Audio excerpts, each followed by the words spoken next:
जैसा कि इस वक्त हम मौजूद हैं सखर बबरलो बाईपास रोड पर, जहां पर बुकला बिरादरी की जानिब से गुज़श्ता 6 रोज से जो है सिंध पर बनने वाले केनालों के खिलाफ जो एहतजाजी मुजाहरा है और सिंध पंजाब के इस वक्त जो रोड रास्ते बंद किए गए। जैसा कि आप देख रहे हैं कि यहाँ पर हजारों लोग जो है सिंध के मुख्तलिफ छोटे बड़े इलाकों से रैली और काफिलों की सूरत में यहाँ पर शिरकत कर रहे हैं, जबकि यहाँ पर इस मुजाहरे के रहनुमा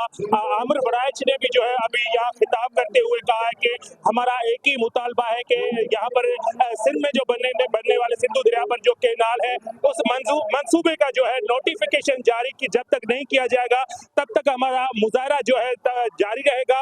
फेडरल गवर्नमेंट की तरफ से बशीर मेमन साहब मेरे पास आए, हमारी टीम के पास आए और उन्होंने हमारे मुतालबात पूछे। मैंने उनसे बताया कि हमारे 4 मुतालबात हैं। सबसे पहले दरियाई सिंध में मौजूद 6 केनाल्स को खत्म किया है और जब तक इसका नोटिफिकेशन नहीं निकाला जाएगा हम ये धरना खत्म नहीं करेंगे। और ये जो बबर मिल है, ये बबर मिल हमारे धरना का सेंट्रल पॉइंट होगा और बाकी सारे साइड भरने होंगे। और मैं हमेशा जब तक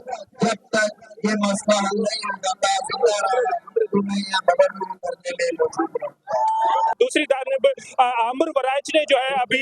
गुफ्तगू में कहा है कि हमने जो है 14 रुकनी कमेटी भी बनाई गई है, जिसमें सिंध के मुख्तलिफ बार्स के जो सदर हैं वो हमने उनमें शामिल किए गए हैं और हमारा जो आखिरी लाए अमल होगा उन्हीं के फैसले से होगा। हमारा यही मुतालबा है कि केनालों को हम रद्द करते हैं और केनाल का जो नोटिफिकेशन है नामंजूरी का जब तक जारी नहीं किया जाएगा तब तक जो है बबरलो हमारा मरकजी सेंटर रहेगा और हमारे यहाँ पर जो एहतजाज का अमल है वो जारी रहेगा। जी।